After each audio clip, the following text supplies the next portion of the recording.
with femoral heads, with metal heads, or with ceramic heads. People try and avoid using similar heads, such as metal on metal, or trying to use ceramic on ceramic. Although ceramic on ceramic in some centers is considered to be good. The important thing to note, which was I think identified between the 2000 and 2010, where they've I think eventually ended up stopping metal on metal bearing surfaces, is because they form what is seen I think just around here as this area here of this opaque area here is what we call a pseudotumor. So what happens as these surfaces are bearing on each other and they are moving constantly, as they wear out, small particles of metal are deposited into tissue, and with time it can create an inflammatory response, i.e. macrophages coming in and engulfing those metal deposits that have been deposited into the system, and they create an inflammatory responses, which can result in what is called a pseudotumor, which is just a fluid-filled sac that you can see in the hip, which can be really worrisome in patients. So this is a thing to note, where in terms of when you're choosing your surfaces, your implants, are you going to use a metal on metal, or polyethylene on metal, or ceramic on ceramic, or ceramic on polyethylene? It just is on the basis of the different surfaces and what advantages they give you. So that's what this slide is trying to describe.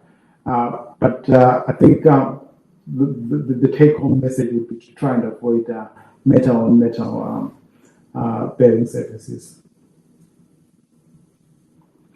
I'm just going to try and, with this slide, discuss again what I was talking about, fixation of the implants. Mainly what I said was bone growth, how bone grows into the implants. And what you will see from this slide, which is important, is that there's, I think, 1, 2, 3, 4. You will see that the smoothness is different. So the implant designs may be different for important reasons. So you might get that this roughened edge, which is the porous coating or grit coating, can be at the top of the stem, or it can be all the way through the stem. This is all important because it allows bone ingrowth into the implant. And you might ask, why is it different? Because I think over time it has been noted that at times if you have a complete you get most of there's good transfer of your load from the proximal femur. So if this is where the bone is going to engage into the implant, then it's important in knowing that there will be good transfer of the load down the whole femur. Whereas there has been, I think, some documentation that in implants where there's complete coating of the stem, there's an element of lysis of the bone in the proximal aspect or in the top aspect of the femur. So just these femoral designs allow you to just have an understanding of what is important and how bone grows into the implant, and which design, which implant to choose. And you have these implants here, which we call modular stems. And what you're looking at is a 20 to 20 degree. These are mainly used for revision hip surgery. And what they show you is that you can change what we call the version, or rather the anterior to posterior angle of your femoral stem to try and align it to what you think is the best position in your hip.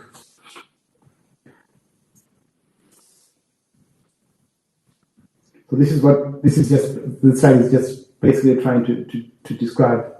And as I was discussing regarding the bone cement, it establishes a duromechanical interlock between the implant and the bone.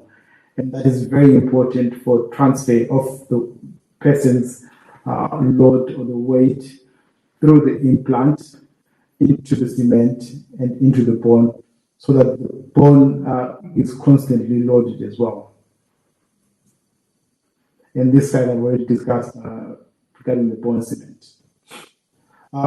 So regarding the surgical approaches, like I said, there's two main surgical approaches: a lateral, anterolateral approach, and the posterior approach.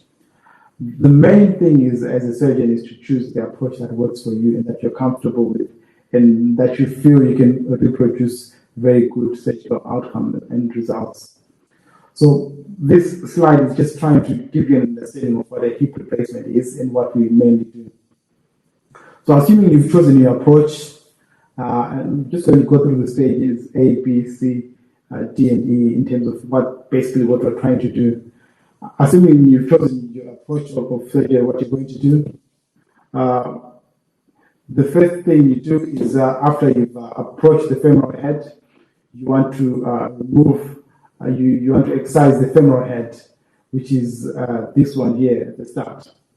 Once you've excised the femoral head, it gives you good access to your acetabulum, and you want to then look at the acetabulum, see how it is, trying to clear out all the debris that are in the acetabulum, and then you want to then prepare your acetabulum. This is section B now, and what you're basically doing is you're reaming through the acetabulum.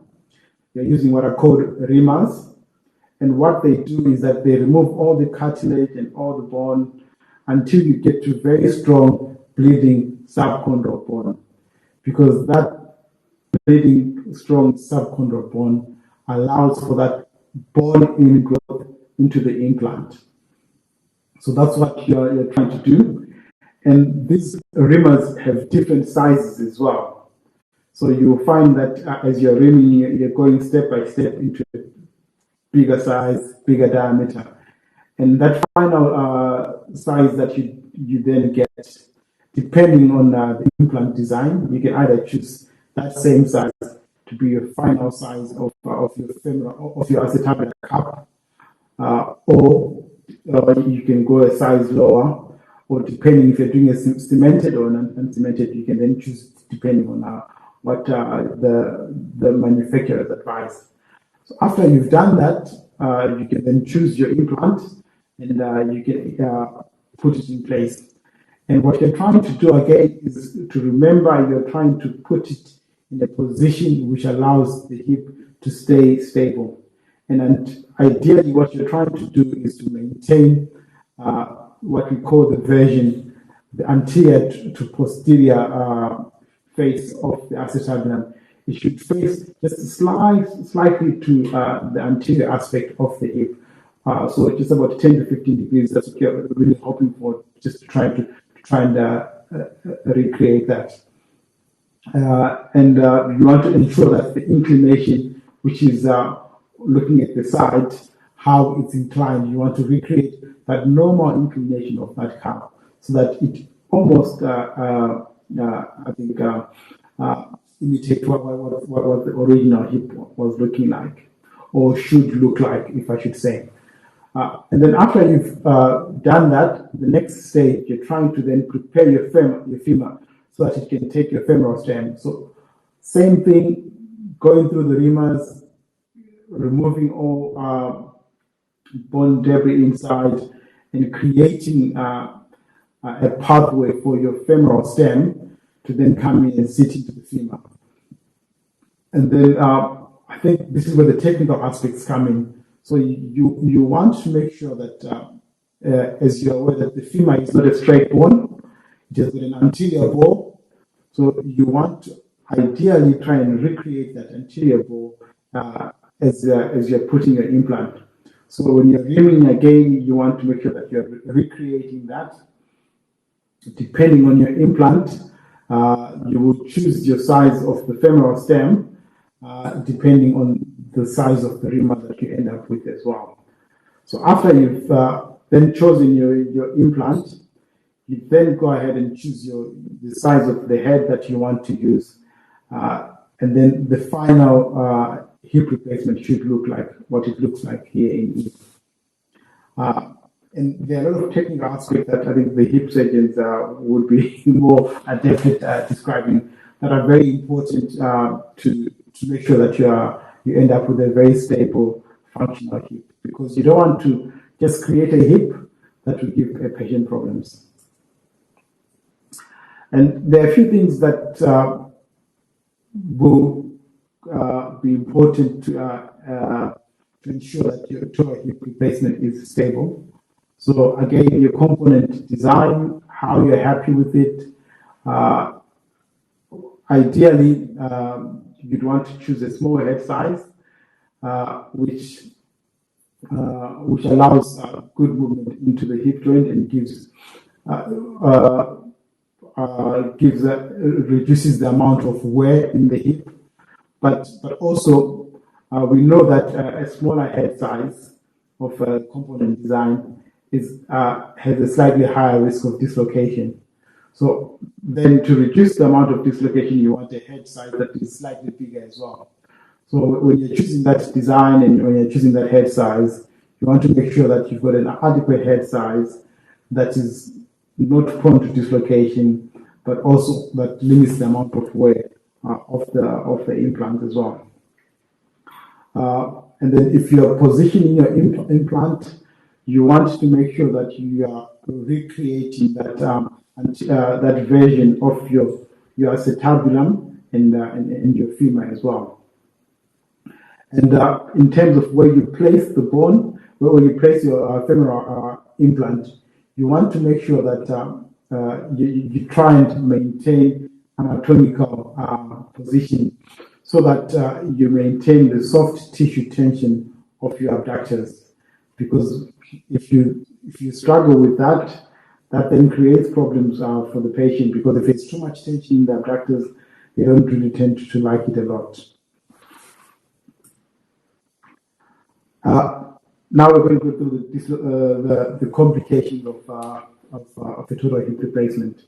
And these are things that can go wrong depending on patient factors, surgical factors, and environmental factors that we might not have considered from the start. So I think the main one that we tend to see a lot is dislocation, and mainly it's a posterior dislocation, and mainly it's after patients. I don't want to blame patients, but at times patients will fail to engage with the rehab process, then end up using it more than they're meant to. So flexing beyond what the rehab team would have advised. Squatting at times can increase the risk of dislocations. And I know in the literature some people say that there's a slightly increased risk of dislocation depending on the surgical approach, and this is pointed towards being a posterior surgical approach, which can slightly increase the risk. But it's I think it's a theoretical evidence. It's changing over time, and it doesn't seem to be reflecting, I think, with time. Periprosthetic fractures just means fractures around implants. These fractures can happen intra-op, or these fractures can happen after the operation. So these can be fractures that can happen during the process of rimming. So again, if you are too enthusiastic on your rimming and you're banging in that rimmer inside too hard, and I think with experience you get to a point where you listen out for the different knot changes with your rimming, and at times if you then end up putting a bigger femur than what the hip is telling you is the adequate size, you can at times break the femur. But it's always important to be aware of that, and you can always fix that intra-op. But then patients who've had hip replacement down the line can sustain fractures to their hips or to their femurs like anyone else. So this can be just a normal accidents, and it becomes more complex when you have a hip replacement around there, because the surgical operation is completely different to what you'd advocate for someone without an implant. So it's an important complication just to be aware of, and to also alert patients, because that means that they might need to have a more involving surgical intervention. There's something that we call aseptic loosening, and this is what I was trying to say from the start. To say, with Wolff's law, you want to make sure that whatever implant you're using allows you to transfer that weight of the patient through the implant, through the bone, because with time, if that force or that weight is not being transferred adequately to any part of the hip or the femur, what happens is that bone fails to remodel, and as it fails to remodel, the thickening of solid bone then reduces, such that when initially in your operation you've done a hip replacement and you've put an implant and you've said this is tight fitting into this bone, but then if the bone now no longer heals around that, no longer remodels around that implant and starts loosening, what that then means is that the implant can start to wiggle inside the femur or the acetabulum. So it's something that you have to be aware of, and a patient usually present with this years down the line after an operation, complaining of hip pain, diminished functional,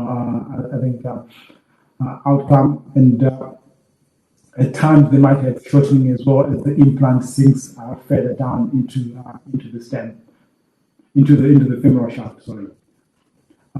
Again, you have to be aware of, and these are things that can happen.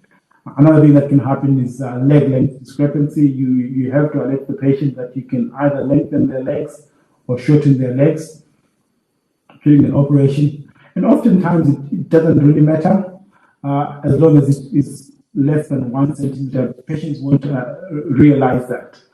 But if it does happen, and they're aware of it and it's giving them problems, then you can then think of other things to do for the patient. So you can start from a conservative point, non-operative point, shoe modification.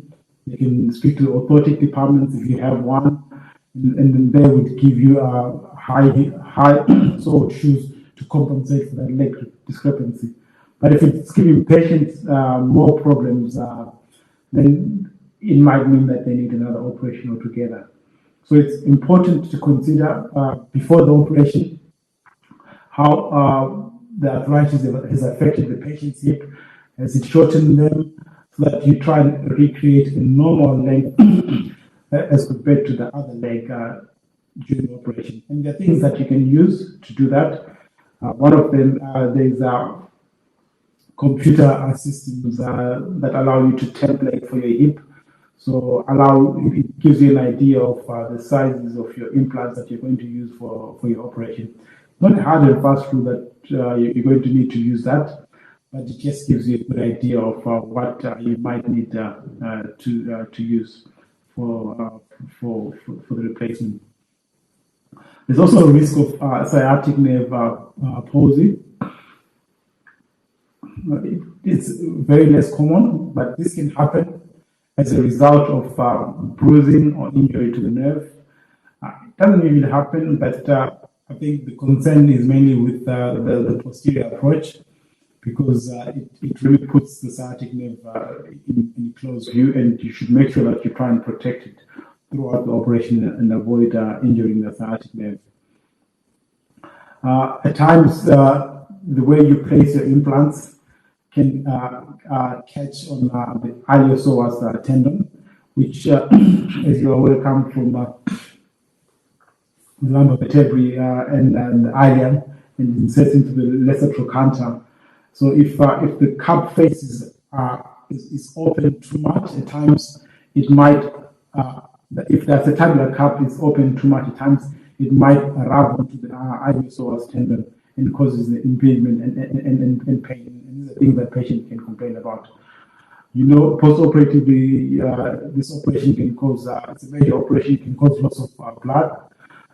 So you should always be aware of that. So you need to check your blood post-operatively just to make sure that that's maintained, and also looking out for other clinical features of anemia as well.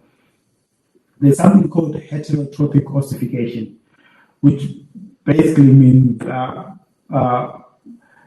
deposition of calcium or bone in areas that it is not usually supposed to be. So, for example, soft tissues around the hip can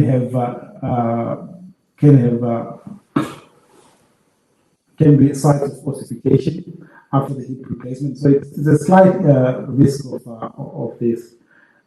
We don't tend to see this a lot. Oftentimes, it's people who are actually at high risk of getting this. And usually you see it preoperatively in patients who have with arthritis who already have an element of heterotrophic ossification. So it's just to alert them, advise them that this can happen. And there are treatments for this, but ultimately, if it's not bothering them, you try and avoid giving any active treatment. And also, like I said, depending on the implants as well, they can impinge. At times, if you malposition the implants as well, patients might not like it. They might feel a bit of instability. They might feel of some describe it as squeakiness in terms of the implants that you use. They say ceramic on ceramic, metal on metal at times. I don't really know how common this is, but it's been described in the literature as well.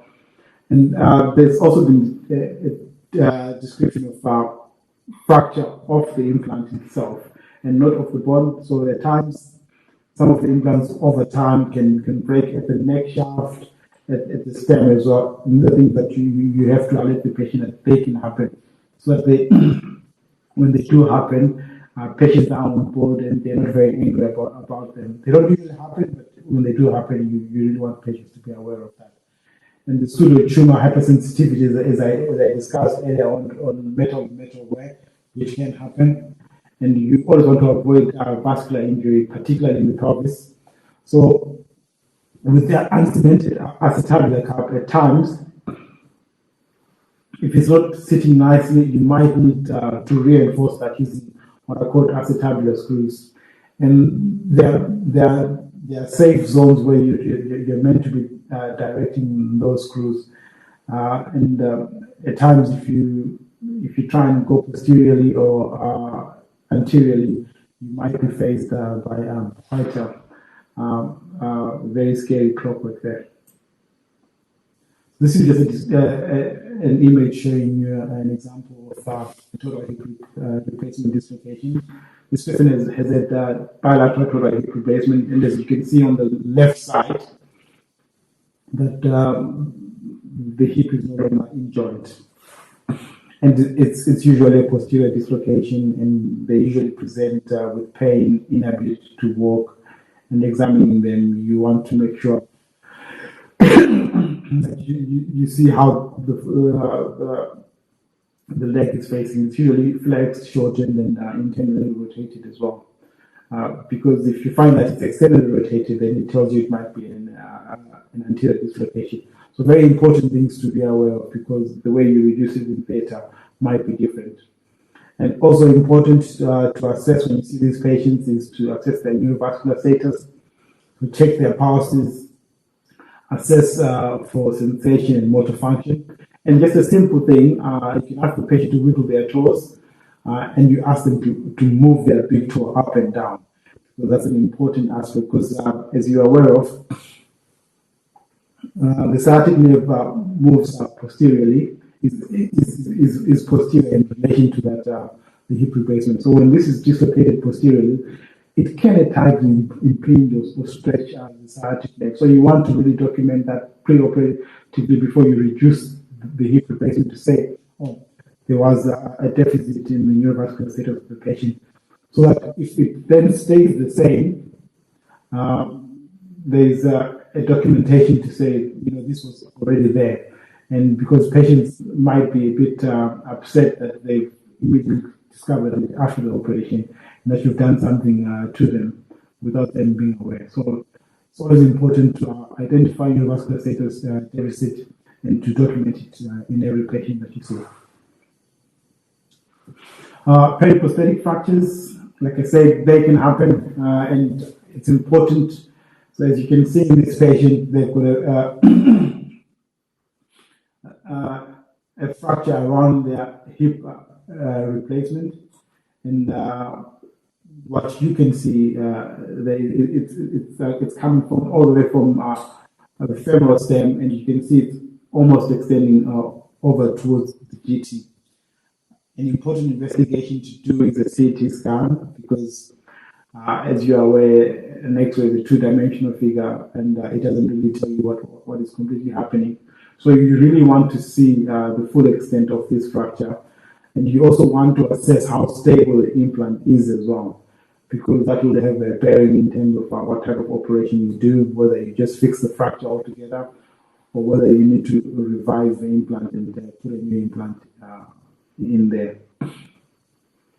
And like I said previously, there is evidence to show that there is a higher risk of fractures in patients who have had uncemented total hip replacement as compared to people who have had cemented total hip replacement. This is both intra-op and post-operatively.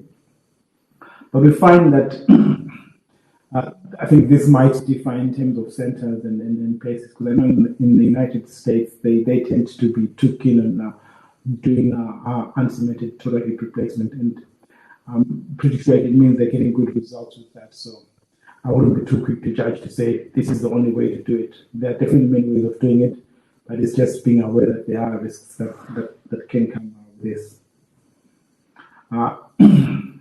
So aseptic loosening. I'd like to bring you to the diagram on the bottom right of your screen, if you can see, which shows that total hip replacement on the right total hip replacement.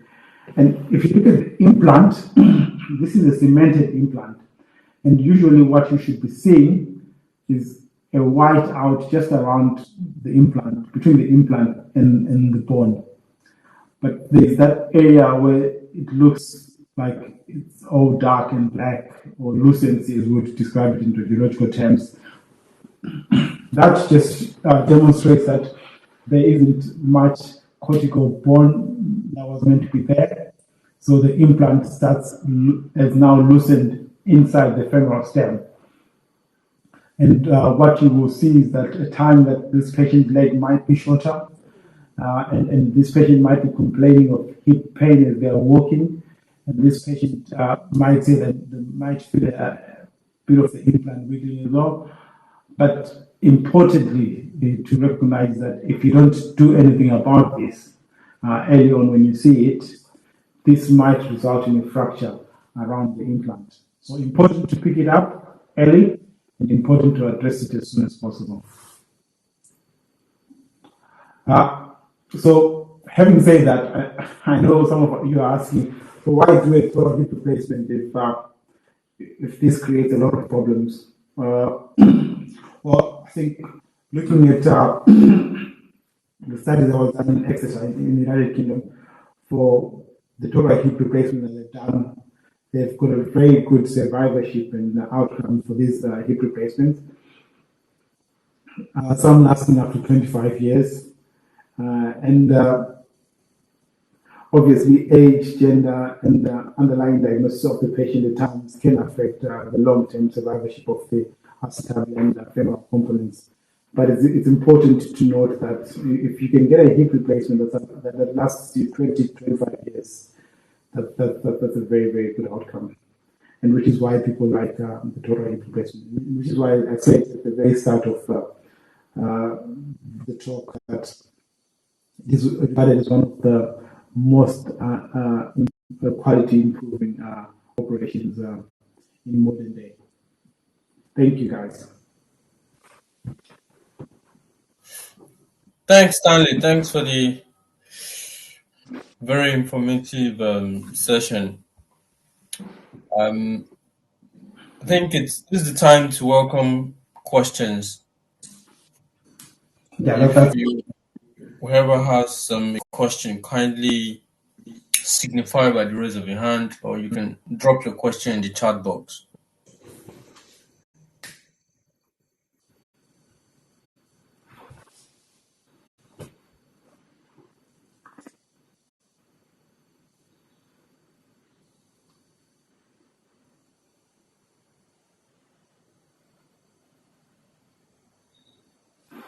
I think while waiting for questions and comments, just to re-emphasize that this is just the first in a series of hip arthroplasty lecture series, and it's basically an introductory session to the discourse. And over the next couple of weeks, we'll be having further sessions. There's an upcoming session on some key concepts and different approaches, surgical approaches to hip arthroplasty, and some other ones along the line. We'll have a hip surgeon taking the approaches in the coming week. Stanley, we've got a question for you.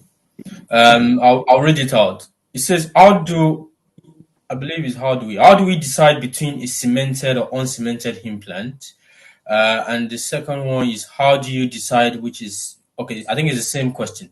So how do you decide between a cemented or uncemented implant, and basically, deciding which one is best for a particular individual? Yeah, I think that's a very good question because, like I said, this is going to go based on surgeon experience and what the surgeon is happy with. So, like I said, if you in the States, you'll find that they tend to do uncemented shoulder hip replacements. But important things to note regarding what you'd use to decide why you need an uncemented hip is looking at the femur itself. So if you can look it up yourselves later on, there's something called the DOR classification, DORR, which just looks at the cortical thickening of the hip. So in patients with osteoporotic bone, you know that there's going to be a less likelihood of that bone ingrowth which you get in an uncemented hip replacement. So you then say for those patients, the best way forward would be to do a cemented hip replacement. And these are usually older patients as compared to younger patients getting uncemented hip replacement. So if I was going to say the main thing is looking the femur itself before you do an operation, and it gives you an idea of what type of bone stock you have. So if it's osteoporotic bone, most likely going to be cemented rather. If it's a very strong cortical bone in a young fit patient, most likely going to be an uncemented hip replacement. But having said that, evidence and experience in surgery is what determines what people end up doing. So in the United Kingdom, for example, we have what we call hybrid total hip replacements. So which basically means one of the components, so the acetabulum can be cemented, and usually the femur is cemented. So uncemented acetabular cup and the cemented femoral stem. And we found that the evidence seems to suggest those patients do very well as well, as compared to, regardless of age and the other factors. So I think looking at the evidence as well, what it says, looking as well at where you're working, what your colleagues are doing, what their experience is, and looking at what your experience is. Because you don't want to deviate from the normal, and you also want to do what is acceptable, and you also want to do what is comfortable with you, what you're comfortable with as well. Thanks, Stanley. I hope Becky is happy with that response. There's a second question from Cyprian. It says, is the size of prosthesis chosen before or after reaming? Okay, so you can get an idea of the type of implant you want to use by, I didn't go into detail on it.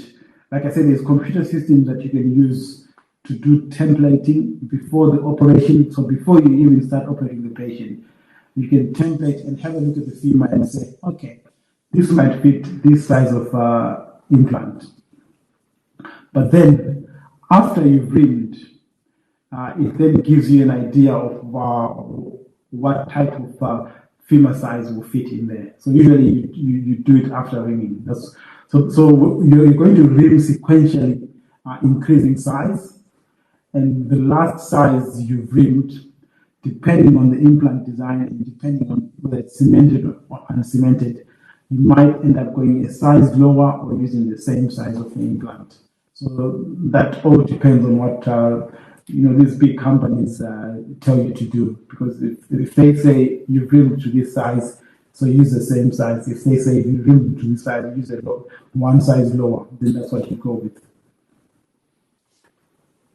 Lovely, thanks, Stanley. I think those are the two questions from the chat box. The first one from Becky and the second from Cyprian. And I think Hashok also said, very nice, great session. I think what I just want to say is that total hip replacement, I mean, there's a lot to talk about total hip replacement. What I tried to do here was just to give you an understanding of what we need to say we replace the just to know that different implants that can be used as well, and just to be aware of the risks that can come about as a result of a hip replacement that has gone wrong for different reasons altogether. Yeah, absolutely. Thanks a lot. Thanks for a very great. It's been a fantastic learning session. Thanks, Stanley, for taking that amazing session. I think I can't see any other question in the chat box. I think we'll probably just stick around for like 1 or 2 more minutes. If there are no more questions, then we can bring the session to a close. So Stanley, just stick around for 1 more minute, if that's all right. Thanks.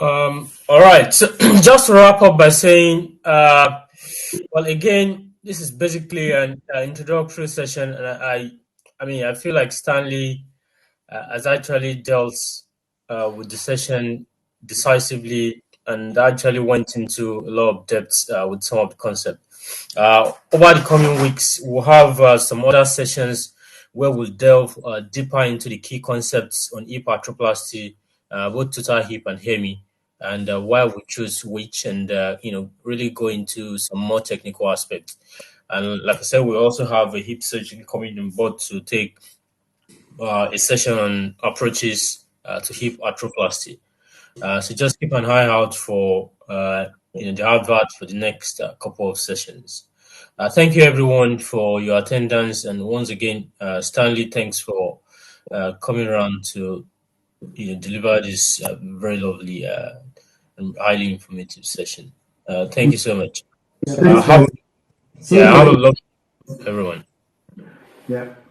And please do remember to fill the feedback form, and then as soon as you complete that, you have your certificate of attendance sent straight to your email, and obviously the speaker will also be very keen to get your feedback. So you'll get an automated feedback link sent straight to your email address if you've registered for this session. I hope that answers your question, Ashok.